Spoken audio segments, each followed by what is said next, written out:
4년간 징계를 받았던 점을 고려해 전 감독의 등록 불허를 철회한다고 발표했습니다.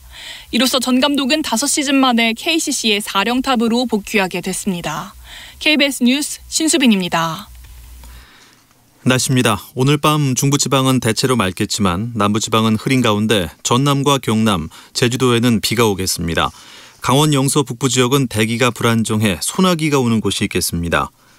내일은 전국에 구름이 많이 낀 뒤 낮부터 점차 맑아지겠습니다. 중부 내륙 지역은 아침까지 안개가 짙게 끼는 곳이 있겠습니다. 내일 아침 기온은 전국이 15도에서 21도로 오늘과 비슷하거나 조금 낮겠습니다. 낮 기온은 서울 30도 등 전국이 26도에서 31도로 오늘과 비슷하거나 조금 높겠습니다. 바다의 물결은 모든 해상에서 0.5에서 2m로 일겠습니다. KBS 1라디오 저녁 종합뉴스, 지금까지 아나운서 전주리 박태원이었습니다.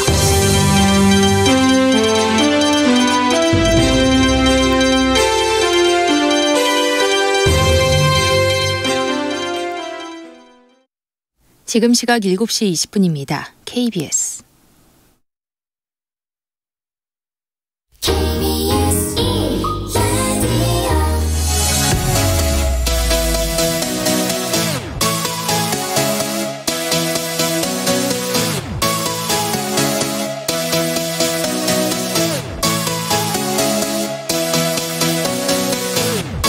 KBS 열린 토론.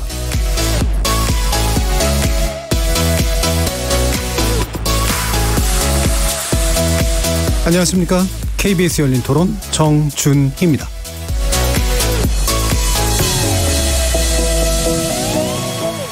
오늘 토론 주제는 역사적인 남북미 회동 이후 한반도는입니다. 어제 이맘때의 일이죠.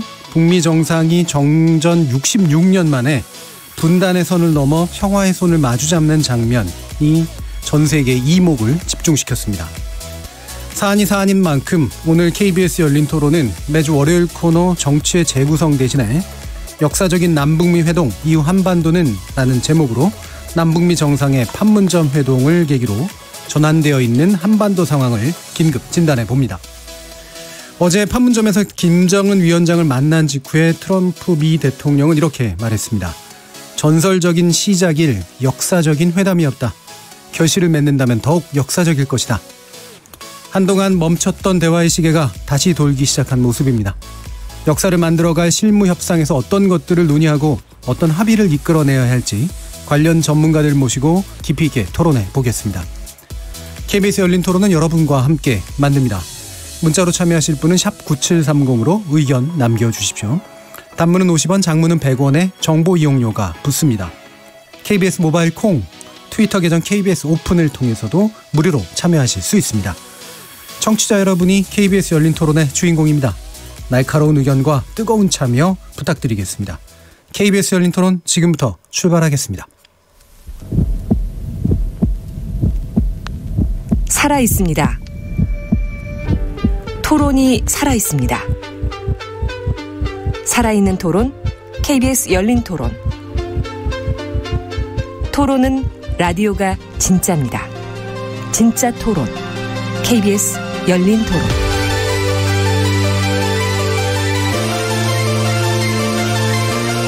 자, 그럼 오늘 토론에 함께해 주실 두 분의 전문가 소개해드리겠습니다. 먼저 홍현익 세종연구소 외교전략연구실장 나오셨습니다. 안녕하십니까. 예, 바로 지난주에 또 뵀는데 시간이 좀 부족하셔가지고 그때 미처 다 못하신 말씀도 많으셨을 네. 것 같습니다. 오늘은 충분히 아마 얘기하실 수 있을 것 같고요. 자, 최강 아산정책연구원 부원장 나오셨습니다. 네, 안녕하십니까. 자, 이 시간은 영상으로도 함께 하실 수 있습니다. 유튜브에 들어가셔서 KBS 1라디오를 검색하시면 지금 바로 저희들이 토론하는 모습 영상으로 보실 수 있습니다. 팟캐스트로도 들으실 수 있고요. 매일 새벽 1시에 재방송도 됩니다. 자, 이렇게 함께할 방법 안내해드렸고요. 오늘 토론 주제 역사적인 남북미 회동 이후 한반도는 본격적으로 시작해보겠습니다. KBS 열린 토론. 오늘 한반도는 트럼프 대통령과 함께 지구상에서 가장 주목받는 땅이 되었습니다.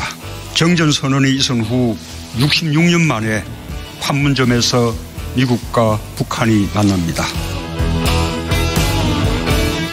군사분계 선상에서 북미 정상이 손을 맞잡기 몇 초 전입니다. 오랜 적대적 관계였던 우리 두 나라가 이렇게 여기서 평화의 악수를 하는 것 자체가 어제와 달라진 어느 표현하는 것이고. 김 위원장께서도 이 군사 분계점을 넘으시겠냐라고 여쭸을 때 저도 그렇게 하는 것이 영광이겠다라고 답을 드렸습니다. 평화는 분쟁보다 더 많은 용기를 필요로 합니다. 용기를 내주신 두 분 정상에게 감사드리며 오늘 평화로 가는 방법을 한반도가 증명할 수 있게 되어 저는 매우 마음이 벅찹니다. 자, 어제 판문점에서 있었던 역사적인 북미 정상회담 장면 소리로 한번 또 들어봤는데요.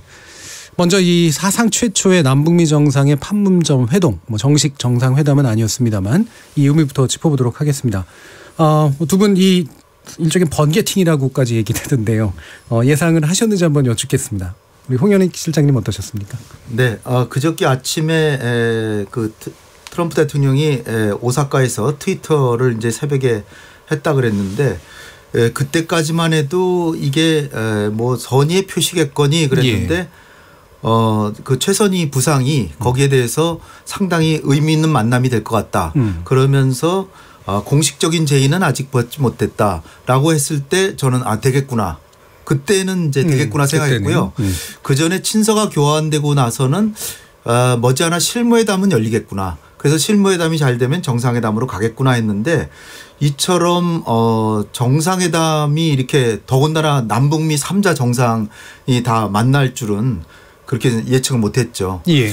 또 하나 좀 예측이 저 생각이 조금 빗나갔다고 하면 트럼프 대통령이 김정은 위원장 만나서 북측의 통일각에 가서 회담을 할 줄 알았는데 우리 쪽에서 김정은 위원장이 넘어온 거 그리고 이게 회담 시간이 53분이나 이렇게 긴 시간 했던 거 이런 게 좀 굉장히 의외였습니다. 예.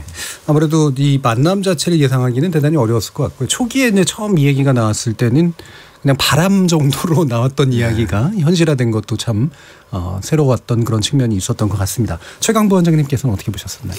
사실 한 일주일 전부터 워싱턴 내에서는 그런 얘기가 좀 있었습니다. 예. 그래서 저도 가능성은 있겠다. 그러나 과연 김정은 위원장이 판문점에 나타날 것인가에 대해서 좀 의구심이 있었거든요. 분명히 이제 트럼프 대통령이 지난번 방한 때 판문점을 가고 싶었는데 못 갔기 때문에 분명히 갈 거다. 그러면 과연 여기서 김정은 위원장이 나와서 회담을 할 것인가. 예. 굉장히 좀 의문이 있었습니다. 왜냐하면 얼마 전에 이제 그 북중 정상회담이 있었고 중국과 북한이 밀착하는 그러한 상황 속에 있었기 때문에 여기서 과연 북한이 미국의 손을 잡을 것인가에 대해서는 좀 회의적이었거든요. 예. 그러나 역시 이제 두 사람 다 이러한 그 소강 국면이 지속되는 것은 서로 유리하지 않다라는 그런 판단하에 전격적으로 회담이 마지막에 이루어지지 않았나라는 생각이 들고요. 근데 아까 홍현익 실장이 말씀하셨지 53분을 갖다 같이 있을 줄은 저도 예상을 못했어요. 굉장히 짧은 만남이 되지 않을까. 그래서 앞으로 더 좀 긴밀한 얘기는 실무에서 얘기하지 않은 정도로 끝날 줄 알았는데 53분이면 굉장히 오래 한 거거든요. 사실 단독 회담이게 되면. 그래서 그 부분에 대해서 상당히 지금 궁금합니다. 53분 동안 도대체 무슨 얘기를 나눴을까. 지금 밝혀진 건 별로 없어요. 그러니까 실무 회담을 하겠다는 것 정도밖에 얘기가 나온 것이 없는데 그 이상으로 뭔가 논의가 있지 않았을까라는 그런 생각을 갖고 있습니다. 그래서 항상 이 남북미 남북 관계 미북 관계에는 뭘 확실하게 예측하기가 굉장히 불가능하다라는 생각을 하게 되었습니다. 제가 한 말씀만 더 드리면요. 저는 사실 트럼프 대통령의 그 페인트 모션에 속았다. 사실은 더 힐이라고 하는 미국의 잡지에 따르면 그 서울에 가셔서 판문점을 방문해서 김정은 위원장을 만날 생각이 있느냐 했더니 만날 용의가 있다 이랬다는 거죠. 예. 그러고 트럼프 대통령이 사실 이것이 그 깜짝 쇼가 안 될까 봐 보도 자제 요청을 했다고 합니다. 예. 그러니까 트럼프 대통령이 이게 어떤 흥행을 위해서 머릿속에 갖고 있었는데 그걸 또 얘기까지 하고 나서 보도 자제를 요청하고 또 제가 보기에는 지금 이제 사실 그저께 아침에 갑자기 한 게 아니라 친서에도 그 미국의 북한에 대한 신뢰를 보여주기 위해서 내가 어느 때는 북한 땅으로 한번 방문할 수도 있을 것이다라는 언지를 주지 않았을까. 주고 줬는데 당장에 내일 서울에 오늘 오후에 서울에 가니까 내일쯤 만나자 요 얘기만 토요일 날 한 것이지. 북한을 미국의 선의를 보여주기 위해서 한번 갈겠다라는 얘기는 미리 했을 거라고 저는 생각합니다. 왜냐하면 김정은 위원장이 트럼프 대통령이 정치적 결단과 용단에 대해서 높이 평가한다라는 표현을 했어요. 그럼 도대체 트럼프가 뭘 결정을 했길래 정치적 결정과 용단을 높이 평가한다. 저는 그런 언젠간 가겠다 정도는 얘기를 했을 거라고 보고요. 근데 그것이 오늘 서울에 가니까 내일 만나자 이것을 토요일 날 얘기한 것이 아닌가. 저는 그렇게 봅니다. 그 트위터를 하기 전에 이제 그 친서 교환이 있지 않습니까? 거기서 아마 대충 프레임이 잡혀지지 않나라는 생각이 듭니다. 그래서 이번 기회에 서로 만날 수 있을 것이다 하는데 알려진 상황에서 만나게 되면 이 극적인 효과가 좀 줄어들지 않습니까? 그러니까 홍영익 실장이 말씀하셨듯이 마지막에 극적인 효과를 높이기 위해서 트위터를 보내고 거기에 화답하는 형태. 사실상 정상회담이라는 게 상당히 이루어지기 힘든 거죠. 실무 상황에서 준비해야 될 일도 많고요.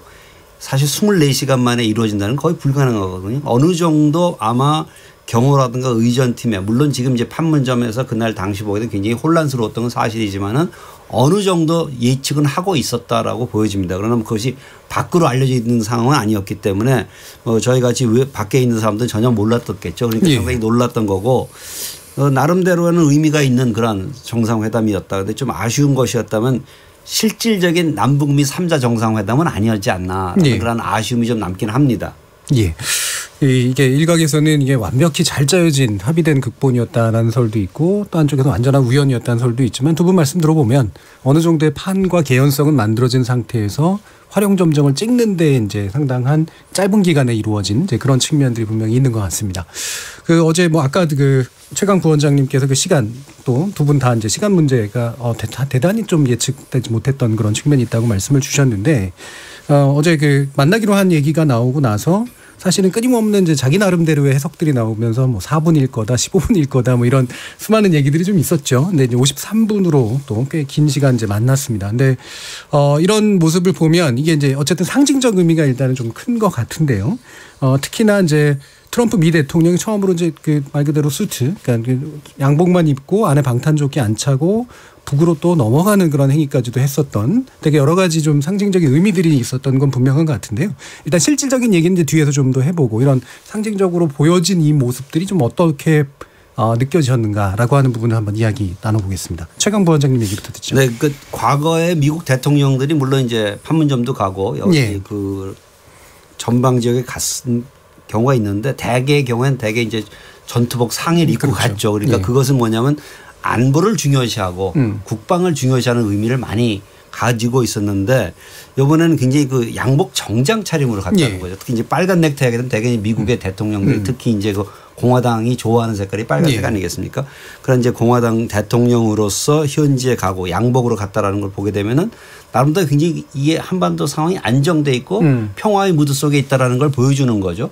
또 거기서 보게 되면 이제 우리 문재인 대통령께서는 거기에 또 약간 파란색 타일을 했다는 건 항상 파란색 타일 많이 하는 거니까 그래서 굉장히 좀 이렇게 안정된 모습을 좀 연출하는 그런 것이었다라는 생각이 들고요. 물론 이제 김정은 위원장은 이제 인민복을 입고 나왔죠. 그렇지만 인민복 항상 입던 인민복을 입고 나왔고 그러다 우리가 특별히 색깔의 조화 이렇게까지 부각을 시킬 필요는 없지만은 평상복을 입고 나왔다, 양복을 입고 나왔다라는 것은 과거와 큰 차별이 있다. 특히 이제 그걸 볼 적에 저는 역시 트럼프 대통령은 연출을 잘한다.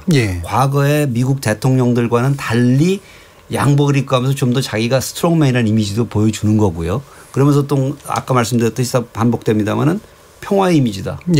나는 지금 과거 어떤 미국 대통령도 하지 못했던 것을 해내고 있다는 걸 보여주는 자신감에 찬 모습을 어저께 연출하지 않았나라는 그런 생각을 해봅니다. 이 군 통수권자로서 이제 미군들 한번 이렇게 쭉 사열하고 그러니까 한번 돌아보고 격려하고 그다음에 건너편 망원경을 한번 들여다보고 이런 게 이제 기존까지였습니다. 그죠?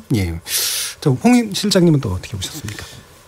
저는 이제 무엇보다 이제 인상적인 게 트럼프 대통령이 경호원 없이 또 이 방탄조끼도 안 입은 것을 거의 분명해 보이는데 그러고 단신으로 북한 지역으로 뚜벅뚜벅 걸어갔다는 거죠. 그게 아마 제일 그 극명한 미국의 최고 지도자 초강대국 그리고 뭐 전 세계 어느 나라도 사실상 다 그렇게 좀 고압적으로 대하는 지금 미국 아닙니까? 그런 지도자가 적성국 우리의 본래 개념으로 보면 적성국에 언제라도 총알이 날라올 수도 있다라고 생각이 되는 곳을 경호원 없이 뚜벅뚜벅 걸어갔다는 거. 물론 탁현민 씨 같은 경우에는 뭐라고 얘기하냐면 도보다리까지 가서 문재인 대통령이 거기 기다리셔가지고 세 분이 만나서 김정은 위원장과 같이 문재인 대통령이 심은 나무 앞에서 물을 같이 주는 그런 퍼포먼스가 있으면 좋았겠다. 좀 우스갯소리 반으로 제가 이제 드리는 말씀인데 저는 이제 트럼프 대통령이 북한 지역으로 이렇게 넘어가는 그런 행동을 한 것이 상당히 의미 있을 뿐 아니라 의도가 있었다. 그러니까 이것이 함축하는 의미는 뭐냐면 북한이 핵을 개발한 게 사실 초강대국 미국이 자기 체제를 언제라도 공격할 수 있고 무너뜨릴 수 있다라고 보는 건데 그런 국가의 최고 수반이 경호원도 없이 무방비 상태로 북한 지역으로 뚜벅뚜벅 걸어가서 그리고 여유만만하게 갔다는 것은 미국을 두려워하지 마라. 그러니까 미국으로부터 체제 안전 보장을 위해서 핵을 개발했다고 하는 것이 사실상 어처구니 없는 게 아니겠느냐. 이거를 보여줌으로써 김정은 위원장이 하노이 정상회담 이후 계속 강조하고 있는 체제 안전 보장, 푸틴 대통령도 강조한 이것을 왜 우리 미국을 왜 두려워하느냐. 핵을 내려놔라 하는 말 한마디 안 하고도 강력한 메시지로 준 것이다. 그리고 이제 53분이나 이렇게 대화를 했다고 하는 것 자체가 굉장히 저는 긍정적이다. 이게 사실 우리가 뭐 북미 회동이라고 그러지만 이거는 3차 정상회담이라고 불러 마땅한 것이 싱가포르 정상회담이나 하노이 정상회담보다 오히려 시간이 더 길었고 굉장히 긴밀한 얘기를 했고 거기서 한 얘기가 많은 부분은 지금 나오질 않고 있습니다. 근데 제가 지금 의미를 두는 게 북한의 조선중앙통신에서 뭐라 그랬냐면 두 정상이 서로의 우려사항과 관심사를 설명하고 전적인 이해와 공감을 표시했다. 우려사항과 관심사항. 이거는 북핵 문제와 체제안전보장을 서로 바꾸는 합의했다라는 얘기나 거의 준하는 얘기거든요. 이게 시진핑 주석하고 정상회담하고 뭐 북한의 안보 우려와 발전에 대한 그 관심 이것을 위해서 중국이 가능한 많은 걸 도와주겠다. 거기서 나온 게 안전과 관심사항이잖아요. 그러니까 이것에 대해서 전적인 이해와 공감을 서로 표시했다 그러면 사실은 북핵 문제 해결되는 거의 해놓고 저한테 딱 들어가는 느낌은 정상들이 합의문을 만들 수는 없으니까 합의문 만들라고 실무회담자 지명한 거 아니냐. 그렇다면은 지금 대체적으로 어저께 오늘 흘러나오는 얘기 보면은 그래도 굉장히 난관이 많아서 합의 보려면 아주 어려울 것이다 이렇게 다들 얘기를 하시는데 저는 의외로 빨리 합의가 나올 수도 있다. 딱 하나 장애가 있다면 그 빨리 합의가 나오는 게 과연 트럼프의 대선 구도에 유리할 것인가. 그것만 유리하다라고만 하면 저는 의외로 빠른 시일 내에 하노이에서 했던 합의를 조금 더 수정하고 개선해서 합의문이 나올 수도 있겠다. 저는 그런 기대를 하는 그 부분들이 있다.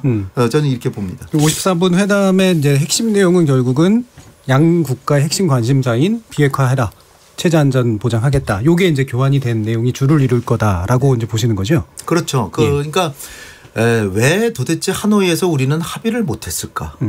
거기에 대해서 김정은 위원장이 먼저 사실 너무 아쉽다.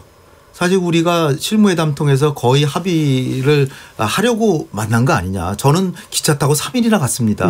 뭐 이러면서 그리고 미국의 그 인터넷 통신 복스라는 데서는 합의문의 아예 초안까지 이렇게 보여주고 했는데 물론 그것이 진짜로 합의된 건지는 모르지만 그 정도로 상당히 정상회담은 거의 다 합의해 놓고 만나는 건데 그런 상황에서 안 된 이유는 사실 트럼프 대통령이 그 국내 정치상 문제를 설명하면서 빅딜 아니면 안 된다 그래서 갑자기 태도를 바꿔서 안 된 거 아니냐 그렇게 얘기를 하면서 저희가 핵을 지금 한 번에 빅딜을 할 수 없는 이유는 미국은 5천 개나 핵이 있어서 100개씩 포기해도 50번 포기해도 되지만 저는 기껏 가져야 많지 않기 때문에 한 번에 그렇게 빅딜로 나가면 저는 바로 벌거벗게 됩니다. 따라서 미국과의 신뢰가 조성되는 상당한 시일이 필요하기 때문에 단계적으로 갈 수밖에 없습니다. 예. 따라서 하노이에서 애초에 합의하려고 했던 스몰 딜 정도로 첫 단계를 하고 그다음에 그 합의된 거를 보고 또다시 합의해서 가는 게 좋지 않겠냐 이런 식으로 김정은이 말을 풀어놓으면서 그러면은 트럼프 대통령은 그러면은 미국에서는 이거를 북한이 과거에도 합의하고 자꾸 어겼기 때문에 나한테 상당히 정치적 부담이 된다. 그리고 내가 둘러싸인 미국에서는 공화당 내가 속한 공화당 민주당은 물론이고 공화당에서도 사실 트럼프 대통령 나는 김정은을 믿지만 당신을 믿지만 우리 공화당 내부에서도 상당히 불신하기 때문에 나로서는 빅딜로 갈 수밖에 없다. 그러한 문제들을 서로 기탄 없이 얘기를 하면서 그런데 조선중앙통신은 전적인 이해와 공감을 표시해야 되니까. 예. 그렇다면 이게 합의가 멀지 않은 게 아닌가. 예. 저는 이제 그런 기대까지도 해보는 대목들이 있다는 거죠. 예, 알겠습니다. 이 대화 내용에 대해서는 지적에 대해서 최강구 원장님 얘기해 주십시오. 뭐 홍현웅 실장님은 굉장히 이제 희망적으로 보시는데 저도 그렇게 됐으면 좋겠는데 김정은 위원장이 미국 트럼프 대통령을 만났는데 이게 실패한 회담이라고 얘기는 할 수는 없어요. 예. 왜냐하면 항상 김정은 위원장은 절대 선이고 실패라는 건 있을 수 없는 사람이죠. 그런 사람의 입장에서 볼 적에 만났는데 별로 성과가 없었다. 이렇게 얘기는 할 수는 없거든요. 그럼 예. 조선중앙통신에서 나온 거는 뭐 합의가 이루어졌다 이렇게 얘기할 수 있는 거라고 보여져요. 그런데 예. 우리가 너무 그걸 100% 믿는다는 것은 좀 조심해야 될 사안인 것 같아요. 왜냐하면 예. 항상 그런 식으로 나오니까요. 그렇지만 아마 53분이라는 시간 동안에는 서로의 관심사항을 기탄 없이 얘기했을 것 같아요. 예. 분명히 이제 트럼프 대통령도 왜 빅딜을 원하는지 빅딜의 타당성에 대해서 강조를 했을 것이고 또 김정은 위원장 나름대로 나는 여기까지는 할 수 있다라는 것을 얘기를 했겠지만은 트럼프 대통령의 특성상 굉장히 강론에는 약하다는 점을 가지고 우리가 고려해 볼 적에 예. 상세한 내용이 논의가 되지는 못했을 것이다. 그러니까 아까 고인영 실장님 말씀할 때 우리 잘 해봅시다. 서로 신뢰합시다. 그런 정도의 얘기를 하면서 풀어나가지 않았나라는 생각을 할 수가 있고요. 그래서 실무회담에서는 조금 더 시간이 걸릴 수도 있다라고 생각이 들어요. 그러니까 예. 만약에 둘이 다 얘기가 잘 됐더라면은 뭐 금세 열리겠죠. 근데 2, 3주 내에 실무회담이 열리고 나갈까라고 보여지면은 아직도 갈 길은 멀다라는 생각이 듭니다. 그러니까 우리가 빨리 해결되면 좋겠지만은 성급한 기대감보다는 좀 천천히 좀 예의주시할 필요가 있다. 지금 우리가 북한 매체에서 나오는 것을 100% 다 믿을 수는 없는 거죠. 예. 그리고 또 트럼프 대통령은 지금 자기가 그야말로 북측 지역까지 올라갔다 왔지 않습니까? 그러면 자기의 성과를 굉장히 자랑하고 싶어하는 그런 상황에 있어요. 그렇기 예. 때문에 뭔가 이루어질 것처럼 얘기를 합니다. 그러나 트럼프 대통령이 뭐라고 얘기했죠? 포괄적이고 좋은 합의를 만들겠다. 시간을 너무 빨리 움직이지 않겠다. 천천히 가겠다는 얘기를 했어요. 그럼 그것은 역으로 지금 조선중앙통신에서 나온 얘기와는 달리 굉장히 앞으로 좋은 합의를 만들기 위해서는 모든 걸 다 꼼꼼히 챙기겠다라는 걸 의미하거든요. 예. 그래서 미국은 아직도 시간표를 천천히 가지고 가고 있다는 생각이 들어요. 그래서 이것이 저는 어찌 보면은 지금 이 6월 30일에 있었던 판문점에서 있었던 미북 뭐 회담이 됐든 회동이 됐든 시간을 6월 12일 작년 6월 12일 이후로 그 상태로 다시 돌려놓은 것이라고 생각이 돼요. 예. 물론 그 상태보다는 조금 더 분위기가 나아진 것은 분명합니다만 사실 그래서 앞으로 갈 단계는 보게 되면 고위급 회담이 있을 수가 있고요. 예. 그다음에 실무급 회담으로 가지 않을까 그런 기대를 좀 그런 예상을 해봅니다. 그래서 우리가 좀 더 차분해질 필요가 있다. 라는 생각이 듭니다. 예. 그런데 1년 전으로 만약에 돌려놓은 거라면 그게 네. 물론 이제 그거 자체도 실패는 아니라 대화의 재개지만 네. 트럼프 대통령이 나에겐 하노이도 큰 성공이었다. 반드시 거쳐야 될 상황이었다 하면서 이제 뭔가 북한과 미국 사이의 뭔가 관심 사항들이나 우려 사항들을 확인한 것에 대한 강조를 한 측면이 있는데 네. 그 부분은 좀 달라진 면이 없지 않나요? 그 부분은 그렇게 달라진 게 없다고 생각이 듭니다. 왜냐하면 하노이 회담에서 예. 차이점이 무엇인지를 확인한 것이었죠. 그러니까 네. 서로 상대방이 뭘 원하는지를 확인한 것 자체가 성과였다고 볼 수가 있는 거죠. 네. 합의는 없었지만 그럼 네. 어느 부분에서 무엇을 조율할 것인가 어느 정도 주고받을 것이 있는가를 확인할 수 있는 기회였기 때문에 전반적으로 그래서 실패라고 보지는 않죠. 저도 개인적으로 하노이 회담에서 예를 들어 스몰 딜로 갔다면 실패라고 평가받을 수 있지만은 하노이 회담에서 결렬 합의가 없었다고 하더라도 그것이 실패는 아니었다. 상대방의 입장을 확인했던 거고 그렇다면은 적어도 지금 상태는 하노이보다는 낫다는 거죠. 왜냐하면 서로 다른 게 무엇인지 알고 있지만 또 다른 한편으로는 뭐냐? 우리가 대화와 협상을 계속 해야겠다라는 걸 다시 한번 확인했다는 거죠. 그렇기 때문에 어찌 보면 하노이 회담보다는 조금 나아졌고 싱가포르보다는 조금 어떻게 보면 싱가포르 회담보다는 조금 더 진전된 거죠. 왜냐하면 구체성이 있기 때문에 무엇을 논의해야 될지 알고 있기 때문에 그런 면에서 볼 적에는 그 6월 30일 이전까지 대치와 갈등의 국면에서 대화와 협력의 국면으로 변화됐다는 건 분명한 성과라고 생각할 수 있습니다. 예, 알겠습니다. 그 최강 부원장님께서 이 속도가 중요한 게 아니라 포괄적인 합의에 이르는 게 목표다라는 이제 트럼프 대통령의 발언에 대해서 이제 언급을 해주셨는데 이때 이 속도라는 게 늦어지는 그러니까 시간이 좀 늘어질 수 있다라고 하는 것을 해석해야 되나요? 아니면 중요한 건 어쨌든 합의다, 포괄적인 합의다 이렇게 보는 것이 맞을까요? 좋은 합의를 해야 된다는 거죠. 그러니까 하노이 정상회담 이후에 미국의 존 볼턴이나 폼페이오가 계속해서 한 2달 반 이상 한 얘기는 뭐냐면 빅딜 아니면 안 한다. 뭐 할 생각도 하지 마라. 그랬다가 최근에 바뀌잖아요. 결국 뭐냐면 동시적 병행적 접근, 유연한 접근 뭐 이런 얘기가 비건의 입을 통해서 나오더니 지금은 미국의 입장이 대체적으로 대한민국이 제시한 방향에 거의 근접해 있어요. 단지 이제 북한이 여기서 한국과 미국이 대체적으로 공유하고 있는 포괄적 합의와 동시 행동, 이행은 동시에. 이행은 단계적. 이 합의에서 북한은 합의도 스몰 딜로 단계적으로 하자. 근데 미국의 입장은 합의는 포괄적으로 전체적인 일정표와 목표 지점과 1단계까지 다 해서 합의를 하고 그 대신에 이행은 이번엔 1단계만 하자. 이런 거거든요. 그러나 전반적인 흐름을 보면 한국의 입장으로 결국 오고 있다. 오고 있고 그리고 싱가포르 합의 쪽으로 가고 있다는 느낌이 드는데 저는 작년에 6월에 싱가포르 합의의 큰 의미가 뭐냐면 오바마 대통령을 포함해서 그리고 트럼프 대통령 초기까지를 포함해서 미국의 입장은 선비핵화 후보상 이거였거든요. 후 제재 해제. 그런데 이 싱가포르 합의에서의 의미라고 하는 거는 이랑 이항을 북한의 요구인 관계 정상화와 이 체제 보장, 그러니까 연락대표부 설치, 종전선언 이런 거를 북한의 요구를 먼저 1, 2항에 오히려 놓고 3항에 한반도의 비핵화를 위해서 북한은 노력한다. 이렇게 해놨어요. 그 얘기는 트럼프 대통령이 북핵 문제라는 건 북한이라고 하는 이 자그마한 나라가 핵을 가지고 있는데 이걸 내려놓게 하려면 얘네들의 안보 요구나 얘네들이 요구하는 북미 관계 정상화는 들어줘야 되는구나. 이런 상호주의적 원리를 받아들이고 단계적 동시행적으로 가야 된다는 걸 합의했다라고 저는 봤어요. 그런데 갑자기 하노이에서 빅딜 아니면 안 하겠다라고 나온 거예요. 미국이. 그러니까 김정은 위원장은 배신감을 느끼고 속았다. 이렇게 해가지고 4달 동안 버틴 거죠.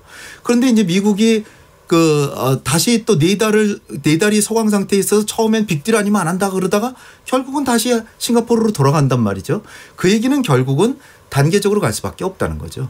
그리고 제가 이번에 아주 트럼프 대통령의 발언 중에서 하노이도 승리였다 이렇게 얘기를 해요. 지금까지 미국이 그렇게 얘기를 안 했습니다. 하노이에서 결렬되길 잘했다. 그런데 문재인 대통령은 2월 말에 하노이 정상회담에서 끝나고 나서 바로 우리 대한민국의 입장을 정리한 게 뭐냐면은 하노이는 결코 실패한 정상회담이 아니다. 하노이에서 북한은 자기 핵의 70% 이상이 해당되는 영변핵을 완전히 포기할 의사를 밝혔고 미국은 종전선언과 연락대표부 설치를 해줄 것을 의사를 밝혔다. 단지 플러스 알파와 그 안보리 제재 5개를 요구했는데 그 부분에서 문 대통령은 말씀 안 하셨지만 제가 그 당시에 느끼기로는 안보리 제재 5개를 해제를 요구했으면 한 2개만 해주고 남북한의 개성공단 금강산 관광 그거 해주겠다라고 왜 그런 논의를 왜 안 했냐 그죠. 미국이 진짜로 합의하려고 한다면 그러니까 우리 정부는 북한과 미국을 겨냥해서 당신들이 거의 다 합의가 됐으니까 다시 힘을 내서 다시 하시오. 이런 거를 북돋았거든요. 근데 미국은 국내 정치상 논리로 계속 가가지고 빅딜만 얘기했죠. 그러다가 한 4달 지나서 김정은은 버티고 미국은 빅딜만 얘기하다가 다시 나왔는데 다시 하노이 정상회담 하기 직전으로 같이 갔다. 근데 더 좋은 거는 그 연락대표부하고 종전선언 그리고 영변 폐기는 벌써 이미 양측이 의사를 표명했기 때문에 거기서 상대방이 원했던 플러스 알파 그리고 비핵화의 개념 정의 그리고 목표 지점 그리고 안보리 제재 5개라면 너무 많다 그러면 한 2-3개 이렇게 해서 어떻게 보면 극명하게 양측의 입장이 딱 보이기 때문에 예. 진짜로 양 지도자의 권한을 위임받은 실무대표가 나와서 합의하면 제가 보면 여러 번 안 만나도 합의가 될 수 있다. 예. 저는 그렇게 보는 거죠. 최경부 원장님, 이게 지금 이제 홍 실장님이 말씀하신 이런 부분에 대해서 기존에 이제 출연하셨던 이제 다른 이제 토론자분들께서는 미국의 입장은 바뀐 적이 한 번도 없다. 다만 이제 발언의 어떤 강도라든가 이런 게 조금 달라졌었을 뿐이다라는 정도로 얘기를 하셨었는데 지금 이제 홍 실장님은 사실은 미국이 원래는 되게 그런 그 빅딜과 포괄적 합의 입장을 가지고 있다가 일부 북한 쪽에 좀 더 유화적인 태도를 취하다가 다시 빅딜로 돌아갔었다. 그러다 다시 이제 지금 북한과의 새로운 협상들을 하려고 하는 쪽으로 이제 오고 있다라는 쪽으로 지금 얘기해 주시는 것 같아요. 네. 이 부분은 어떻게 보시나요? 저는 좀 해석을 달리하는 게 예. 미국이 빅딜을 얘기했지만은 크게 얘기했지만은 사실상 내부적으로 해서 빅딜을 이행하는 거는 동시배경적으로 갈 수밖에 없다라는 얘기는 했어요. 일정한 단계성. 그리고 예. 그걸 갖다 우리가 비건의 스탠포드 스피치를 계속 앞부분만 사람들이 많이 보기 때문에 뭔가 바뀌었는데 하노이에서 다시 또 뒤집어졌다고 얘기하는데 뒤에 스피치는 전혀 안 봤어요. 뒤에는 뭐라고 되냐면 북한의 확실한 비핵화 조치가 있고 거기에 상응하는 거 우리가 할 수 있다라고 돼 있어요. 그러니까 포괄적인 그 부분에 대해서는 저도 홍현희 시장은 동의하는 게 포괄적인 합의가 필요하다. 예. 그러나 이행은 단계적이고 동시배경적으로 가야 된다라는 것이 미국의 처음부터의 입장이었거든요. 그러니까 빅딜이라고 해서 한꺼번에 모든 걸 다 해결하자는 건 아니었어요. 이행하는 과정은 단계적으로 갈 수밖에 없고 그리고 홍현희 실장님께서 말씀하신 부분에서 이제 공감할 수 있는 부분이 사실 종전선언 할 수 있다라는 걸로 입장이 좀 바뀌었어요. 그러나 제재 해제 문제에서는 아직도 유보적인 입장을 갖고 있었던 거고 그래서 뭐 연락 대표부 설치하겠다는 것까지는 거의 다 합의가 됐던 건데 가장 핵심적인 건 뭐냐 비핵화의 개념과 비핵화의 이 스코프가 어디까지 가느냐에 대해서 합의가 안 됐다는 거죠. 그것이 가장 핵심적인 문제였는데 그것 때문에 비건 대표도 굉장히 어려움을 겪었던 거고요. 미국 내에서도 굉장히 그것을 좀 지지를 확보하기가 쉽지 않았던 부분이죠. 왜냐하면 민주당, 공화당 어느 당이나 마찬가지로 아니 포괄적인 합의가 전제되어야 된다라는 부분에서는 이견이 없어요. 그리고 그다음에 이제 북한이 예를 들어서 5개 제재를 다 해제해달라 그랬는데 5개 하게 되면 사실상의 북한이 아파하는 모든 부분을 다 없애는 거나 마찬가지였죠. 그래서 만약에 이 아이디어를 발휘한다면은 북한이 그래서 사실 동시병행이라는 게 그런 거거든요. 북한이 하는 조치에 따라서 우리 같이 맞바꾸자라는 거기 때문에 어느 정도 부분에 있어서의 그 유연성은 좀 약간 미국이 보인 건 사실이지만 완전히 빅딜에서 스몰 딜로 바뀌거나 굿 이너프 딜로 가지는 않았다. 그런데 이제 우리가 한국 정부가 굿 이너프 딜이라는 얘기가 이제 갑자기 나오기 시작을 했는데 저는 아직도 굿 이너프 딜이 뭐였는지 기억이 안 나요. 한 번도 우리 정부가 정확하게 제시한 적이 없어요. 오히려 문재인 대통령이 최근에 와서 얘기한 게 있어요. 영변을 검증 가능하게 완전히 폐기한다면 그것이 불가역적인 비핵화다. 저는 그게 빅딜이었나 아니면 한국이 이해하는 굿 이너프 딜이었나라는 생각해 볼 수가 있는데 그러고 나서 바로 그 다음 날 바꿨죠. 입장을. 이것은 입구에 불과하다. 아마 그것은 미국으로부터 어떤 좀 불만이 오거나 아니면 해명해달라는 요구가 있어갖고 좀 입장 바뀐 게 아닌가라는 생각이 들고요. 그 이외에 이제 한국 정부는 계속 그 입장을 갖고 있는 거죠. 영변 핵시설을 폐기한다면 그거는 이제 불가역적인 비핵화의 입구에 있다. 그러니까 플러스 알파를 우리도 지금은 지지하고 있는 입장이었죠. 그것은 그 전에 한국 정부가 얘기했던 영변 중심의 비핵화보다는 조금 더 진일보한 비핵화의 개념으로 발전한 상황이 됐다라고 생각이 듭니다. 그래서 사실상 보게 되면은 미국에 대해서도 저는 하나 분명한 건 뭐냐면 재밌는 거는 비건 대표를 만나봤어요. 그런 얘기했어요. 인도적 지원도 안 된다. 그런데 인도적 지원에 대해서는 유연성을 발휘하기 시작했어요. 작년 11월부터. 그러니까 어느 정도 북한과 대화를 하면서 분위기를 만들어 가겠다는 의지는 있었던 거죠. 그래서 비건 대표가 지금 현재 상당히 중요한 역할을 하고 있고 그런 면에서 현실감이 있는 것 같고요. 중요한 것은 사실은 뭐 트럼프 대통령이 싱가포르 회담까지만 해도 북한 문제에 대해서 과연 얼마나 많이 알고 있을까라는 걱정을 하게 됐었던 거고 싱가포르 회담에 나온 그 성명을 보게 되면 저도 상당히 놀랐어요. 이걸 위해서 싱가포르에서 회담을 했었던 것인가? 이거 거의 뭐 북한이 써준 거나 마찬가지인 것 같다 그냥 받아들인 것처럼 보였거든요. 그러나 이제 하노이 회담에서는 그것보다는 좀 더 트럼프 대통령이 북핵 문제에 대한 본질을 많이 이해했고 그것을 기반으로 해서 지금까지 추진되고 있는 것이기 때문에 싱가포르 형상으로 다시 돌아가기 쉽지 않다라는 생각이 들고요. 뭐 국내 정치적인 얘기에서 우리가 많이 얘기를 하는데요. 미 국내 정치적으로 볼 적에 북한 핵 문제가 그렇게 중요한 의제가 아니라는 거죠. 지금 가장 중요한 거는 베네수엘라 문제가 걸려 있고요. 그다음에 이란 핵 문제가 걸려 있고 세 번째 지금 사실 중국과의 무역 전쟁이었어요. 사실 이런 것들이 미국 언론에서 핵심적으로 다루고 있는 상황이고 북한은 어떻게 보면 한 4번째, 5번째 정도 이슈밖에 안 됐거든요. 그러나 트럼프 대통령이 역시 이런 리얼리티 쇼의 귀재라는 걸 보여주는 것이 사실 G20 회의에 왔다가 한국을 들리는 계기가 된 거죠. 그렇게 되면서 그 기회를 이용해서 북한을 매개체로 해서 본인의 그런 그 퍼퓰러리티라고 할까요? 하여튼 인지도를 확 높였다는 거죠. 이건 뭐 전 세계적으로 굉장히 큰 쇼가 된 그런 거였고요. 저는 이제 아까 홍현익 박사님 말씀하셨던 게 재밌었던 게 문재인 대통령이 북측 지역으로 가서 보낸 시간이 약 한 12, 13초일 겁니다. 제가 기억한다면. 근데 트럼프 대통령이 1분을 넘게 했어요. 그건 뭐냐. 사진 많이 찍으라는 거거든요. 자기가 많이 보여주기 위해서. 그래서 북한 매체도 많이 찍었지만은 사실 외국 매체도 많이 찍은 거죠. 거의 지금 모든 해외 매체에서 트럼프 사진이 지금 제1면에 나와 있거든요. 그만큼 이 사람은 뭔가 이룬 것처럼 보여지는 거죠. 그러니까 굉장히 큰 쇼맨식을 보여줬다. 그러면서도 사실상 내용을 감추고 있다는 것은 또 하나의 뭔가 새로운 깜짝 쇼를 하기 위해서 아니면 빅 서프라이즈하고 뭔가 내놓기 위해서 준비하고 있는 건 아닌가라는 그런 생각을 하게 됩니다. 최강 부원장님 여러 얘기를 또 해 주셨기 때문에 그중에 하나만 좀 찝어서 다시 홍영인 실장님께 제가 질문을 드리면 문 대통령이 이제 제시한 부분 영변을 이제 기본적인 출발점으로 삼아보자라고 하는 물론 약간의 오해가 있었습니다만 입구라는 표현을 썼는데 이제 트럼프 대통령은 이제 하나의 단계다. 중요할 수도 있고 아닐 수도 있다 정도로 일단은 좀 처리해서 약간 넘어가는 이제 그런 모습을 보였습니다. 이 부분은 어떻게 해석해야 될까요? 그러니까 이 입장은 문재인 대통령께서 지금 처음 얘기하신 게 아니라 하노이 정상회담이 성과 없이 끝나고 실패했다라고 좀 보지 않고 성과 없이 끝났다. 그러니까 서명하지 않기로 합의하고 헤어졌다.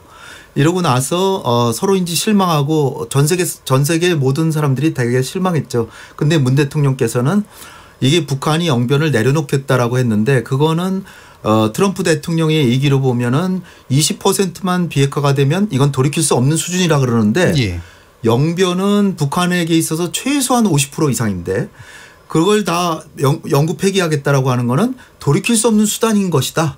라고 이미 3월 초에 벌써 얘기를 하셨어요. 그걸 이제 이번에 다시 얘기하신 건데 이번에는 이제 또 부연해서 왜냐하면은 미국 측에서는 영변이라고 하는데 도대체 어디까지가 영변이냐. 영변도 우리도 뭐 이를테면은 수원시 수원구가 있다 그러면 수원이라 그러면 수원구냐 수원시냐 뭐 이런 만약에 예를 들어서 그러니까 영변이라고 하는 게 이제 300개 핵시설 딱 이렇게 해서 목록을 카탈로그까지 딱 내놔 게 아니잖아요. 그냥 영변을 포기한다니까 영변이란 지명 자체가 굉장히 모호하다 이런 얘기까지 나왔어요. 그래서 이 영변의 개념을 확실히 하기 위해서 문재인 대통령께서 이번에 얘기하신 게 뭐냐면 우라늄 농축 프로그램과 플루토늄 생산 시설 이거를 다 폐기하고 검증까지 받으면 이것은 돌이킬 수 없는 수준에 진입하는 게 아니겠느냐. 그런데 아마도 미국 측에서는 그거 말고요. 그거에 대해서 상응 조치를 해야 된다는 이제 거기서 문 대통령은 말씀하셨는데 그거는 이제 다분히 직접 연결시키진 않았지만 미국이 부담이 된다면 남북 경협으로 그걸 해서 무역 부담을 덜어줄 수 있다. 그래서 개성공단 금강산관광 이걸 노골적으로 얘기하시는 않았지만 그거를 이제 암시를 하셨는데 그런데 그 미국의 입장에서 보면은 아니 그게 아니라 포괄적인 그림하고는 거리가 멀잖아요. 지금 사실 미국으로서는 큰 그림을 해서 비핵화 협상이 잘 되면 마지막에는 핵무기, 핵 생산 시설, 그다음에 장거리 미사일, 그다음에 우라늄 농축, 플루토늄 시설, 그리고 핵 과학자까지 해서 최소한 5개 내지 6개를 이제 해서 딱 카탈로그를 만들고 그다음에 1단계는 그중에 뭘 포기하고 그러면 미국은 제재를 몇 개 해결해 주고 이런 일정표를 만들려고 그러는데 그 말씀은 문 대통령께서 안 하셨잖아요. 그러니까 북한이 오해할 수 있다. 그래서 우리 정부도 그런 측면이 있겠구나. 그래서 비핵화에 진입 진입은 될 수 있는 것이다라고 했고 트럼프 대통령도 그걸 받아서 그거는 뭐 좋은 첫 단계다. 좋은 징조가 될 수 있다 이렇게 얘기를 했는데 그거를 과연 요번에 1단계 합의로 할 수 있느냐 안 하는 건 북미가 결정할 거고 예. 저는 솔직히 요번에 문재인 대통령께서 그동안에는 한미 간에 조율을 해서 미국만 입장을 계속 얘기했는데 요번에 한국의 중재안은 이거다라고 비록 미국이 만족하지는 않지만 내놓은 것 자체는 전 잘했다라고 봅니다. 예. 그럼 그 문 대통령의 그 발언은 사실 미국의 포괄적 합의까지 전제에 두고 그 일부로서 얘기했다고 보세요? 아니면 오해의 소지는 있지만 예를 들면 이거라도 일단 시작하면 계약이 된 거라고 보는 거예요? 그거는 사실상 북한은 사실 70-80%라고 자기의 핵의 70-80%라고 생각하지만 그거는 이미 내놓은 얘기고 예. 미국의 입장에선 그거 말고 다른 걸 자꾸 요구하는데 다른 거 자꾸 요구하면은 결국 합의가 안 되니까 일단 미국은 본래 생각하던 좀 욕심을 좀 줄여라. 예. 그리고 1단계 합의를 하고 그다음에 2단계에서 또 요구하면 될 거 아니냐라는 걸 예. 제시했는데 미국은 분명히 만족하지 않는다는 얘기를 했고 예. 그러나 그런 하나의 기준을 제기함으로써 북미가 향후에 실무회담을 할 때 그 기준점은 마련해 줬다는 거죠. 예. 거기다 가감을 하면 되기 때문에 그건 우리의 입장이라고 얘기한 거는 저는 잘한 것이다. 포괄적 합의까지 완전히 전제하고 얘기한 건 아닌 것 같고요. 우리의 예. 최강구 원장님. 입장인데 제가 볼 적엔 처음에 얘기했던 입장보다는 많이 좀 후퇴한 입장이 된 거죠. 입구라는 걸로써 약간 그렇죠. 후퇴한 거죠. 예. 그러니까 왜냐하면 그렇다는 것은 뭐냐면 미국의 포괄적 합의에 한국이 상당히 근접해 갔다라고 생각이 들고 이게 근본적인 건 뭐냐면 영변 핵시설이 과연 북한의 핵 능력의 몇 %를 차지하느냐에 대한 한미 간의 시각 차이가 분명히 존재하고 있어요. 그러니까 미국으로서는 영변 핵시설 이외 태천, 박천 등의 지금 대개 우라늄 농축 시설이 있을 거라고 지금 추정하고 있고 지난번 하노이 회담 때 사실 리스트를 보여줬다는 거잖아요. 예. 그랬더니 이제 북한이 깜짝 놀랐다는 거죠. 예. 그리고 김정은 위원장이 영변에 어떤 시설을 포기할 건데라고 트럼프 대통령이 물으니까 답을 못했다는 거잖아요. 거기 과연 중수소를 생산해내는 그 시설까지 포함하는 거냐라고 할 적에 답을 못했다는 거죠. 예. 그때만 해도 북한으로서는 뭔가 아직도 이 비핵화 단계를 계속 세분화하면서 예. 일단 핵국가로서 지위를 인정받는데 단계적으로 포기해 나가는 형태가 된다는 거죠. 그러니까 미국이 요구하고 있는 거는 핵탄두, 핵물질, 핵생산시설 그리고 미사일이거든요. 예. 이 네 가지에 대해서 리스트업을 하지 않게 되면 상당히 어렵다. 그러니까 서로 리스트업을 한다라고 하게 되면 가능성이 있어요. 이것이 처음 있는 일이 아니거든요. 예. 과거 우리가 9.19 공동선언 하고 난 다음에 2.13 합의에 사실 그걸 하기로 했다가 실패한 거였죠. 그러니까 예. 이미 그보다 좀 더 이 정보 능력이 많이 발달했기 때문에 미국에서 웬만한 시설은 거의 다 파악하고 있을 거라고 생각이 들어요. 그렇기 예. 때문에 뭐 북한이 리스트를 내놓건 안 내놓건 이미 미국 만약에 공격을 한다면은 다 갖고 있다는 거죠. 그렇기 예. 때문에 이것은 북한이 미국의 신뢰를 얻기 위해서라도 한번 내줄 필요가 있는 것이고 우리의 입장에서도 볼 적에 좀 더 북한의 핵에 관한 투명성을 받아 확보하기 위해서라면은 그 정도는 우리도 요구해 볼 필요가 있지 않나라는 생각이 듭니다. 예, 알겠습니다. 거기서 지금 리스트 얘기하셨는데 리스트가 이럴 때면 핵물질, 핵생산시설, 장거리 미사일, 핵무기 뭐 요렇게만 나와야지 태천에 뭐가 있고 영변에 어디에 뭐가 있고 해가지고 이렇게까지 내준다고 하는 것은 미국의 과학자들이나 전문가들도 그것은 북한의 안보 딜레마상을 생각할 때 국력차를 볼 때 이것은 만약에 북미 간에 트러블이 있을 때 그 타격 지점을 미리 알려주는 거나 마찬가지다. 그럴 정도로 신뢰가 된 게 아니다. 따라서 신고라고 하는 것은 일단 그 종합적인 그 카테고리만 얘기하는 거지 하나하나의 리스트를 제공하는 거는 좀 차기 단계가 돼야지 요번에 그걸 요구하지는 않을 것이라고 보고 저도 미국이 지금은 그런 리스트까지 요구하지는 않을 것이다. 카테고리만 예. 정해주면은 그것에 만족하지 않을까 생각합니다. 한 가지 우리가 생각해 볼 게 IAEA에 신고하는 리스트가 있어요. 예. 그 리스트에 충실한 정도의 정보를 북한이 제공해 준다 하게 되면은 미국도 수용할 가능성이 있다고 보여집니다. 예, 그 리스트에 대한 그 약간의 이제 물론 뉘앙스 차이는 좀 있습니다만 어느 정도 완벽한 리스트까지는 아니고 하지만 IAEA 정도가 그렇죠. 볼 수 있는 정도는 돼야 되는 거다라는 의견을 주셨습니다. 자, 뭐 할 얘기들은 여기 많습니다만 일단은 전반부 토론은 여기서 마쳐야 될 것 같은데요. 지난 일요일에 북미 두 정상의 깜짝 만남으로 이제 비핵화 국면이 그래도 좀 더 새로운 전기를 맞고 있는 것이 아닌가라는 그런 기대를 해봅니다. 그래서 이어진 후반부 토론에서는 4차 남북 정상회담을 포함하는 우리 정부의 역할까지 함께 토론해 보도록 하겠습니다. 여러분께서는 KBS 열린 토론과 함께하고 계십니다.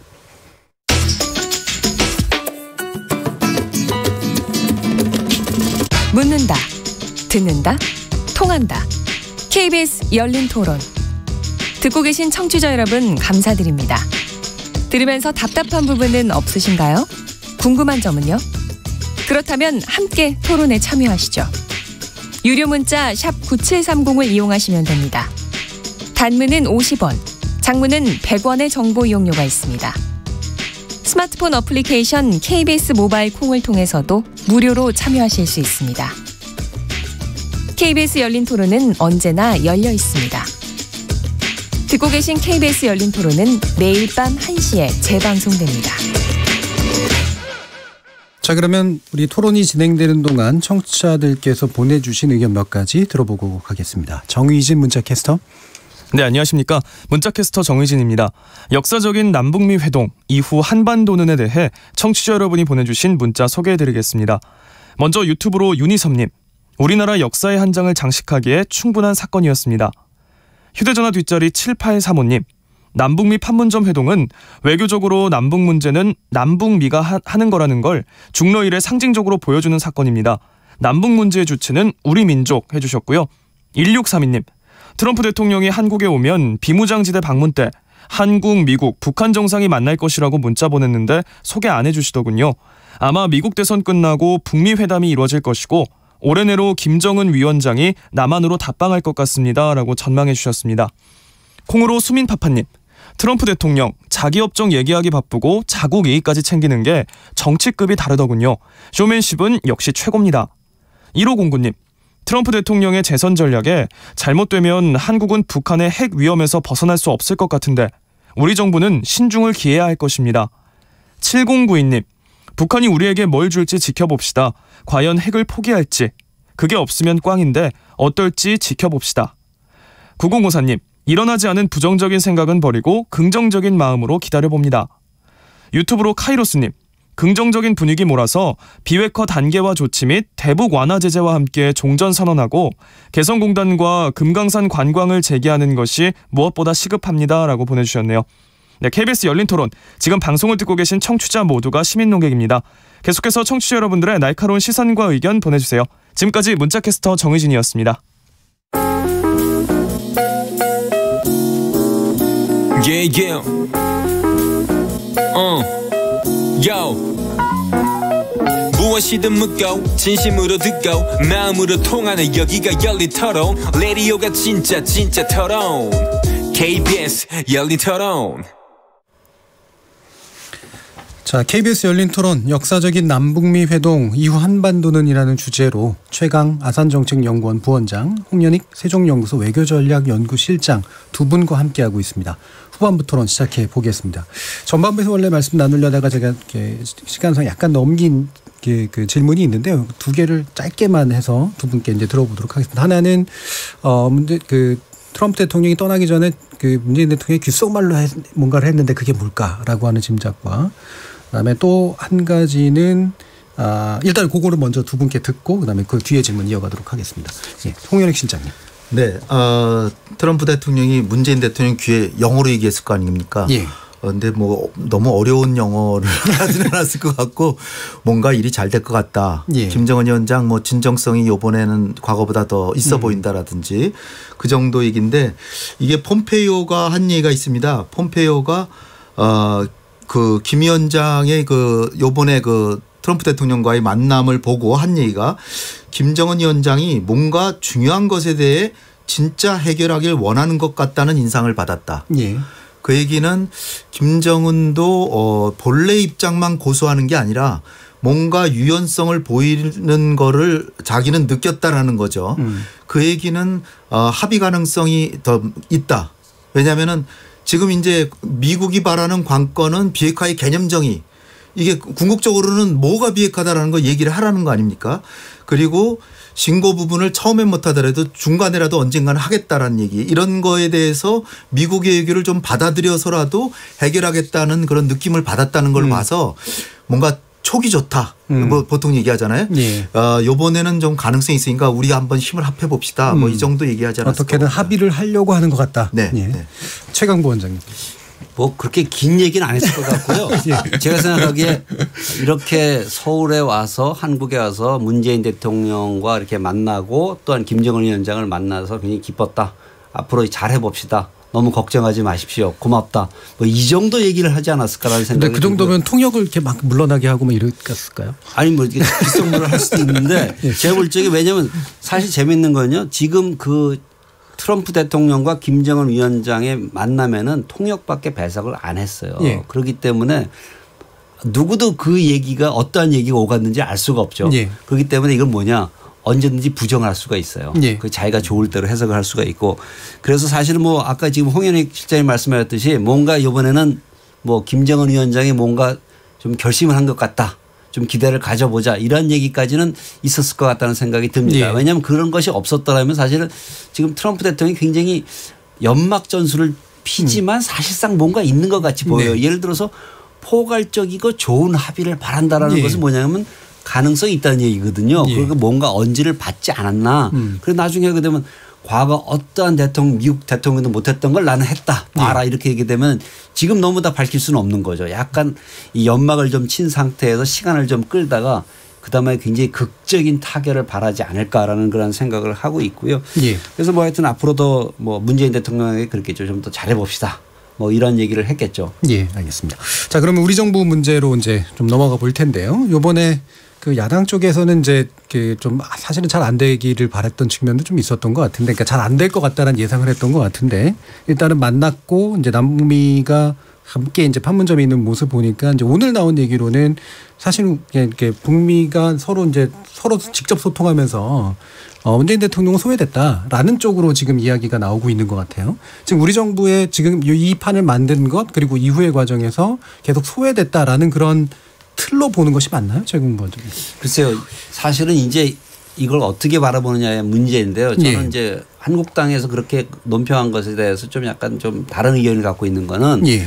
일단 대화를 재개할 수 있는 기회를 만들었다는 것 자체는 평가를 해야 될 겁니다. 예. 물론 그 자리에 한국이 같이 있어서 예. 3자 간의 구도를 만들었다면 더욱 좋았겠지만 지금 그것이 어려운 상황이라면은 미국과 북한 간의 대화의 재개를 할 수 있는 플랫폼을 만들고 동력을 확보하는 데 기여했다라는 것으로서 일단 평가는 받아야 될 겁니다. 예. 그러나 이후에 실질적인 비핵화 논의 과정과 이행 과정에서 한국의 역할이 좀 더 이제 부각돼야 된다. 이제 대화를 옆에서 지원하는 것이 아니라 예. 대화의 당사자로서 핵 문제의 당사자로서 참여해서 우리의 입장을 밝히고 우리의 입장대로 미국과 북한을 끌어당기기 위한 노력을 좀 해야 될 필요성이 있다라는 생각이 예. 듭니다. 일단 대화를 재개할 수 있도록 기여한 바는 우리가 평가해야 된다라고 생각이 듭니다. 예. 그럼 최강보 원장님이 보시기에 우리 정부가 할 수 있는 역할이 중재자나 촉진자 이런 표현들을 많이 썼는데 이제 당사자라는 표현을 쓰셨을 때 또 동시에 미국과 북한을 우리의 입장으로 끌어들여야 된다라는 표현을 쓰셨단 말이에요. 네. 이게 이제 단순히 양쪽 입장을 중재하는 게 아니라 우리 입장이 확실히 있고 그것에 맞춰서 미국과 북한을 설득해야 된다 이런. 그렇죠. 이게 어떤 면에서 보면 저는 뭐 굿 이너프 딜에 대해서는 동일하지는 않지만은 예. 적어도 우리가 비핵화에 대한 정확한 개념과 비핵화 전략을 가지고 그것을 갖고 미국을 끌어들이고 미국과 합의를 하고 예. 또 북한과 합의를 이뤄낼 수 있다면 가장 좋은 거죠. 사실은 예. 어찌 보면은 우리가 저는 뭐 항상 많이 인용하는 게 김대중 대통령이 처음에 취임했을 때 미국과 대북 정책과 관련해서 굉장히 이견이 심했어요. 예. 그렇지만 6개월간에 걸친 미국과의 협의를 통해서 페리 프로세스라는 걸 만들어냈고 거기에 북한을 끌어들였거든요. 예. 그래서 남북미가 같이 가는 구도가 됐었고 일본까지 참여하는 구도가 됐었죠. 사실 그래서 추동력이 발생을 했던 것이기 때문에 우리도 여기서 우리 나름대로의 입장을 갖고 나가야 된다는 거죠. 이 핵 문제를 미국과 북한 알아서 해결해라 이렇게 해가지고는 이 문제 해결이 안 되는 거죠. 왜냐하면 예. 우리가 바라는 형태의 비핵화를 미국이 원하지 않을 수도 있어요. 예를 들어서 미국은 북한의 장거리 미사일만 없으면 우리한테는 문제가 없어. 이렇게 얘기해 버리면 우리로서는 굉장히 큰 안보 불안이 생기는 거죠. 따라서 우리로서는 포괄적인 미사일 제거가 필요한 거고 보다 확실한 비핵화가 빨리 이루어져야 되는 것이지 북한을 어느 정도 일정 수준의 핵국가로서의 지위를 인정하고 계속 끌고 나간다 관리만 한다 이거로서 우리를 만족할 수가 없는 거죠. 따라서 우리로서는 좀 더 명확한 입장. 그래서 2018년 한 해를 지나가면서 제가 느꼈던 거는 당시 문재인 정부가 초기에는 비핵 평화라는 얘기를 썼어요. 그런데 2018년 평창 동계올림픽을 경과하면서 비핵이라는 말은 없어져 버렸어요. 평화의 프레임에 빠져버렸던 거죠. 비핵 없이 평화가 될 수가 없는 거거든요. 그러니까 지금은 다시 비핵과 평화를 어떻게 병행 발전시킬 수 있을 것인가에 우리 나름대로의 아이디어를 내세워야 된다는 거죠. 미국 측에서 얘기하고 있는 것은 과연 한국이 바라는 비핵화는 뭐냐라는 얘기를 많이 하는 거죠. 항상 얘기하는 건 너희가 얘기하는 거는 뭐 북한식 비핵화, 북한이 주장하는 비핵화냐. 우리가 그것이 아니라는 걸 명확히 밝혀야 되는 것이죠. 예, 알겠습니다. 홍영신 전. 예, 비핵 평화는 이제 그 다음에 말씀드리기로 하고요. 지금 문재인 대통령이 이번에 남북미 3국 정상회동에서 보인 처신 그거는 저는 정말 높이 평가합니다. 왜냐하면은 지금 트럼프라고 하는 초강대국 아메리카 퍼스트를 전면에 내세우고 한국에 와서도 자기의 발언의 3분의 2는 전부 선거 전략을 그냥 다 늘어놓는 이런 그리고 누구에게도 자기가 스타가 되는 걸 양보하지 않는 트럼프 대통령의 이런 성격 그런 일종의 독단이죠. 독단을 가진 초강대국 지도자와 핵무기라고 하는 비록 국력은 약하지만 핵무기라는 절대무기를 갖고 무대뽀로 벼랑 끝 전술을 불사하는 김정은 이 사이에서 또 최근에는 북한의 북아메리카 국장이 감히 우리 대통령을 이렇게 모욕하는 근데 사실 실명은 거론 안 했지만 누가 봐도 우리 대통령을 사실상 있을 수 없는 남북 관계와 남북 정상회담 3번이나 한 상황에서 있을 수 없는 이런 발언을 했는데도 불구하고 첫 번째로는 참으셨다는 거. 인내심을 발휘하고 그다음에 문재인 대통령도 대통령이지 정치인이시잖아요. 정치인들은 대부분 자기가 스타가 되고 싶어 하죠. 이를테면 작년에도 노벨상 트럼프 대통령 받으시고 저는 한반도의 평화만 오면 그냥 트럼프 대통령 받는 거 박수를 쳐도 난 행복하다. 이런 연장선상에서 트럼프 대통령을 잔뜩 죽여주고 그래서 김정은을 만나서 뭔가 평화적인 대화를 하도록 이끌고 그렇게 했던 겸손함. 그다음에 마지막으로 이 정상회담을 하는데 저는 이렇게 생각을 해봤어요. 저도 대한민국의 한 국민으로서 우리 문재인 대통령은 왜 저 3자 정상회담에서 왜 빠졌을까 처음에 그런 생각도 해봤는데 만약에 거꾸로 문재인 대통령과 함께 그 53분을 세 사람이 얘기했다. 아무것도 안 나왔을 겁니다. 그렇기 때문에 문재인 대통령은 냉철하게 뭐 정약용 선생이 얘기하는 실용주의적 정신에 의해서 지금 남북 간에는 사실 할 수 있는 합의 대부분 다 해놨어요. 미래까지 비전까지도 다 그려놨거든요.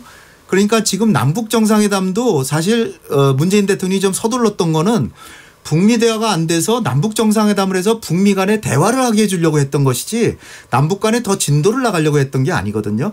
그런 상황에서 북미 정상이 만났는데 괜히 내가 껴들어서 대화의 초점을 흐트려서 아무런 합의가 못 나오게 하는 것보다는 내가 뒤에 물러서서 정말 장소를 제공하고 그리고 뒤에서 그 겸손하게 빠져줌으로써 상당히 진지한 얘기가 되게끔 해서 제가 어저께 김정은 위원장 처음에 그 경계선 트럼프 대통령과 같이 넘어와서 문재인 대통령이 처음 만났을 때 표정을 보니까 그때는 별로 밝지가 않았어요. 미안하기도 하죠. 자기 그 외무성의 북미 국장이 문 대통령 막 비난하고 막 그랬으니까. 그런데 트럼프 대통령 만나고 나와서 굉장히 밝게 얘기를 하고 더군다나 통역이 바로 옆에 없으니까 문재인 대통령하고 많이 얘기를 하면서 웃는 낯으로 계속 가면서 마지막에는 문재인 대통령하고 포옹을 하더라고요. 이거를 우리 언론이 별로 부각을 안 시켰는데 이 장면이 사실 북한에서는 방송까지 했다라고 제가 들었거든요. 그런 거 보면은 남북 간에 향후에는 북미국 국장이나 이런 사람들이 문 대통령 비난 쉽게 못할 겁니다. 앞으로. 최강부 원장님이 말씀하신 그 안에 지금 한국 정부는 사실은 한국 정부가 바라보는 비핵화 입장이라든가 이런 게 다 더 불명확했다. 이런 부분에 대해서는 어떻게 보세요? 그것도 이제 아까 말씀드렸다시피 영변의 핵을 우라늄, 농축, 플루토늄까지 완전히 폐기하고 검증까지 받으면 불가역적인 상태에 돌아서는 것이다. 그렇게 되면 미국과 우리는 제재 완화를 논의할 수 있는 시점이 되고 그런 시점에서도 미국이 부담이 된다면 우리가 독단적으로 해줄 수 있는 거를 미국의 양해를 받을 수도 있다. 이렇게 얘기를 함으로써 한편으로는 비핵화의 불가역적인 시점이 뭐라는 걸 제시를 해 줬을 뿐 아니라 그 다음에는 미국을 약간 압박하는 측면에서 사실은 개성공단 금강산 관광은 과거에 북한이 핵실험했을 때도 돌아가던 것이었다. 우리 과거 정부 한국의 정부가 이건 문 닫은 것이니까 사실은 그 정도 하면 우리가 재개해서라도 계속해서 이 그 비핵화의 수레바퀴를 돌려야지. 그런 측면에서 어저께 오울렛 초소에 가서 문 대통령이 저희가 개성공단인데 그 개성공단 설명하면서 이것이 그야말로 우리가 투자한 것이고 저기에 북한의 전초기지가 있었는데 다 뒤로 밀렸고 한국의 안보에도 도움이 되고 비핵화에도 도움이 되고 그리고 미국은 거기에 한 푼도 들일 필요가 없다. 이것을 우리가 한다고 하는 것은 한반도 안보에도 도움이 되고 비핵화에도 도움이 된다. 넌지시 이렇게 얘기하시면서 한 것이 일종의 권유지만 압박도 되는 것이다. 그래서 제가 볼 때 우리 정부의 입장이 보다 명확해지는 이런 것은 저는 굉장히 환영하는 바이다. 알겠습니다. 그거는 사실 이제 지난 한두 달 사이에 우리 정부가 비핵화에 대한 개념이 굉장히 명확해진 건 좀 진정이라고 생각하고 상당히 현실적으로 돌아섰다. 그래서 입구론까지 이제 조정이 된 걸 현실적으로 돌아선 걸 평가할 만 하고요. 그렇다고 해서 개성과 금강산을 갖다가 우리가 빨리 열어야 되느냐는 문제는 다른 문제죠. 물론 개성공단과 금강산 관광사업을 폐쇄한 것은 다른 이유 때문에 된 거였지만은 우리가 그것을 재개할 때는 사실 우리 스스로가 유엔 안보리 결의안을 위반하게 된다는 거고 시점이 그런 거죠. 그러니까 시점은 지금 대통령도 얘기한 거 아니에요. 지난번 오슬로 갔을 때도 북한이 비핵화의 진정성을 행동을 통해서 보여주게 되면은 우리가 제재도 완화가 될 거고 그럼 그때 가서 개성공단도 열 수 있다. 상당히 어떻게 보면 미국 측 입장으로 많이 돌아간 듯한 것이었고 그 다음에 이제 북한 외무성의 미국 국장이 이제 비난을 하기 시작한 것이죠. 그래서 정부가 이렇게 좀 더 굉장히 현실적으로 다가오는데 너무 오래 걸렸다라는 것이 제가 지적하고 싶은 문제 하나이고요. 그렇지만 또 이제 다시 이번에 판문점 3자 회동으로 가게 되면은 좀 아쉽긴 아쉬웠다. 좀 우리가 그 내용을 만드는 과정에 우리가 들어가 있었다면 더욱 좋았겠지만 그렇지만 대화의 모멘텀을 살리기 위해서 북한과 미국과의 대통령 간에 아니면 국무위원장 간에 이 얘기를 할 수 있는 기회를 만들었다는 건 우리가 평가할 만한 부분이다. 그러나 거기에 우리도 같이 있었다면 더욱더 좋지 않았을까라는 아쉬움이 남는 거죠. 그것이 물론 이제 52분이라는 그런 시간 속에서 충분할 수도 있고 안 할 수도 있었지만은 좀 아쉬움이 남는 부분은 그런 것이죠. 사실 뭐 우리 한반도에 와서 그런 이벤트가 있는데 우리가 그냥 마치 자리만 깔아주고 멍석만 깔아주고 그냥 구경만 해야 되는 그런 입장이 됐다는 것이 좀 저는 이제 그래서 운전자론보다는 당사자론 쪽에 우리가 무게를 두고 앞으로 이 문제 해결에 임해야 되지 않나라는 생각을 하고 있습니다. 홍현욱 집단이 아까 그 비핵평화 문제에 대해서 언급하셨던 부분에 대해서 아마 또 말씀하실 게 좀 있으셨잖아요. 비핵평화라고 하는 건 계속 가야 되는 것이고요. 그러나 이 점을 말씀드리고 싶어요. 북한이 어느 1단계, 2단계 단계적으로 가더라도 어느 순간에 가면 우리는 이제 완전히 비핵화했습니다 하는 순간이 오잖아요. 그런데도 한국의 이제 많은 국민들이나 미국엔 더 많은 미국 국민들이 저것도 거짓말이다. 어딘가 숨겨놨다. 이렇게 얘기할 수 있는데 저는 그렇더라고 하더라도 단계적으로 비핵화를 가는 게 지금 이 상황보다 훨씬 더 나은 것이고 그리고 북한이 설사 핵무기 한 5개 정도를 숨겨놨다 그러면 한쪽 편에서는 이렇게 생각하실 거예요. 핵무기 하나면 100만 명이나 죽고 그런다는데 5개면 500만 명이나 죽고 그런데 그거는 20개 가지나 5개 가지나 똑같은 것이다. 이렇게 생각하실 수가 있는데 그렇지 않다는 거죠. 왜냐하면 북한이 우리는 이제 그야말로 핵을 다 포기했습니다 하면 완전한 검증이 안 되더라도 일단 공개적으로 핵을 가지고 있다는 사실을 어디도 얘기를 못 하죠. 그러면은 5개를 숨겨놓은 상황에서 항상 그것이 들통날까 봐 이제 두렵죠. 그러니까 비용은 들고 또 항상 한편으로는 거짓말했다는 게 두렵잖아요. 그런 상황에서 북한이 그 숨겨놓은 핵을 쓸 수 있는 유일한 상황은 한국이나 미국이 북한을 진짜로 공격하겠다라고 하는 시점 아니고는 쓸 일이 없는 겁니다.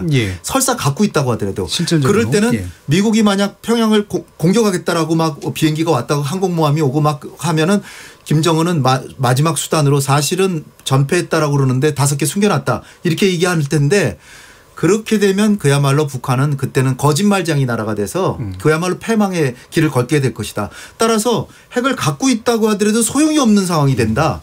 그 얘기는 우리나 미국이 북한을 공격하지만 않는다면 갖고 있어도 우리는 안전하게 살 수 있고, 그리고 거짓말이 드러날까 봐 두려워서 결국은 비용만 들지 자칫하면 들통나면 우리의 신뢰만 상하니까 아무도 모르게 스스로 폐기할 것이다. 그런 상황으로 진전이 되는 것이기 때문에 어느 순간에 가서는 북한이 설사 5개 숨겨놨다고 하더라도 완전히 우린 폐기했습니다 하는 그쪽 방향으로 가는 건 굉장히 좋은 방향이다. 그런 신념을 갖고 가야 된다. 저는. 핵이 전략적 무기로서 가지는 위협의 효과라든가 이런 게 실제로 사라지는 상태가 오게 된다는 말씀이신 거죠. 저는 거기에 동의할 수 없는 게 핵을 갖고 있는 국가로서는 그 핵을 핵 무기 사용 위협만 갖고도 얼마든지 정치 군사적인 효용성을 발휘할 수가 있기 때문에 그래서 핵 무기를 완전 폐기해야 된다는 거죠. 그러니까 뭐 5개 위협이 안 된다 뭐 이런 위협이 안 될 수가 없는 거죠. 만약에 어떠한 상황이 됐을 때 그 무기를 사용할 가능성이 있다. 하나 사용하는데 100만 명이 죽고 50만 명이 죽는다라고 할 경우에 그것은 얼마든지 위협을 갖다 할 수 있는 상황으로 우리가 갈 수가 있어요. 그렇기 때문에 어떠한 경우라도 북한이 핵무기를 보유하는 것, 숨겨놓은 걸 우리는 찾아내서 없애야 되는 것이 완벽한 비핵화죠. 그것을 북한이 한 5개, 10개 정도 갖고 있어도 우리한테 사용할 수 없으니까 그건 봐주자. 그건 사실상 북한을 핵국가로 인정하는 거나 마찬가지고 결국 마지막에 그래서 숨겨놨지만 쓸 수 없는 핵무기니까 그거는 어떻게 우리가 보장할 수 있어요? 아니 봐주자는 게 전혀 아니고요. 북한으로 하여금 이제는 당신들 핵 다 폐기했다고 그러고 얘기했죠. 그래서 다 폐기했습니다. 그런데 거기에 대해서 검증을 하려고 하면 한도 끝도 없고 실제로 우라늄 농축 같은 건 지하시설에서도 얼마든지 할 수 있기 때문에 실제로 검증하기에 완벽하게 매우 어려워요. 그러니까 중요한 것은 북한이 국제사회에 우리는 이제 핵을 완전히 폐기했습니다라고 공표할 수 있는 단계까지 가면 되는 것이지 그걸 반드시 검증까지 완벽하게 할 필요까지도 없다는 거죠. 그런데 이게 검증이라는 게 과거의 검증 기술과 현재의 검증 기술 굉장히 큰 차이가 있어요. 그래서 검증이 굉장히 어렵고 오래 걸린다라고 우리가 보통 일반적으로 생각하는데 그렇지 않습니다. 그 부분은 보니까 이제 지난번에도 약간 의견이 좀 갈리시는 그런 부분이긴 하더라고요. 그래서 이건 아주 더 깊이까지 얘기하기는 어려울 것 같고 이제 시간이 다 됐기 때문에 마지막 이제 발언 기회를 한 번씩 드리면서 트럼프 대통령이 김정은 위원장 백악관으로 초청하겠다고 한 것, 그다음에 4차 남북 정상회담에서 우리 정부가 할 수 있는 게 어떻게 될까? 이 부분은 그냥 간단하게 1분씩 요약해서 좀 말씀을 해 주시면 1분 약간 남짓입니다. 좋겠습니다. 먼저 홍현익 실장님께 여쭙겠습니다. 네. 4차 남북 정상회담은 이제는 별로 서두를 이유가 없습니다. 제가 볼 때는 우리 정부의 역할은 비핵화에 실질적인 진전이 있어서 북미 간의 진전이 있고 트럼프 대통령도 기꺼이 개성공단 금강산 관광은 재개할 용의가 있을 때 그때 해서 본격적으로 경협을 해야 되고 지금 우리가 해야 될 거는 제가 제일 우려하는 건 북중 간에 철도 같은 거 1:1로 사업을 북한에다가 펼치는 거를 중국은 다 구상을 해놓은 것 같고요. 그렇기 때문에 철도, 도로 이런 거는 우리가 해야 된다. 설사 우리한테 부담이 되더라도 해야 되기 때문에 그런 준비를 착실하게 하는 기간으로 삼고 지금부터 제가 볼 때는 중요한 거는 비건이 얘기한 게 있어요. 진짜로 북미 간의 핵 협상이 타결되려면 실무 협상자가 지도자가 정말 신뢰해서 권한을 정권을 가지고 협상에 나와야 된다. 그래서 북한이나 미국이나 진짜 실권을 가진 협상자가 만나서 트럼프 대통령과 김정은 위원장이 53분 동안 한 얘기를 풀어서 빨리 협상을 하는데 우리도 우리의 입장을 공개적으로 안 하더라도 북한과 미국한테 계속해서 전달해서 사실상 한국이 만드는 합의안으로 합의하게 하는 거. 그것이 우리의 최선이 아닐까 생각이 됩니다. 최강부 원장님. 네. 아마 트럼프 대통령은 김정은 위원장을 뭐 백악관으로 초청을 했다라고 얘기를 하는데요. 그것이 이루어지려면 일단 그 실무 협상에서 어떠한 결과를 만들어낼 것인가가 아마 가장 큰 관건이 될 거고 저는 단기간에 될 것 같지는 않습니다. 왜냐하면 사실은 좀 더 아직 미국 대선 기간이 남아있기 때문에 좀 시간을 갖고 갈 가능성이 있다라고 생각이 되어지고요. 그런 상황 속에서 일단 고위급 회담을 통해서 먼저 일단 기본 방향을 설정하지 않을까. 그래서 우리가 좀 바라봐야 될 거는 고위급 그다음에 실무 대통령급 회담을 통해서 어떠한 진전이 있을 것인가를 바라봐야 할 텐데 아마 이것이 그 파국으로 가진 않을 것 같다는 생각은 들지만 예. 좀 시간은 걸릴 것 같다는 생각이 듭니다. 예. 그리고 홍영리 박사님께서 말씀하셨듯이 4차 남북 정상회담 서두르지 말라는데 저도 전적으로 동감을 예. 하고요. 왜냐하면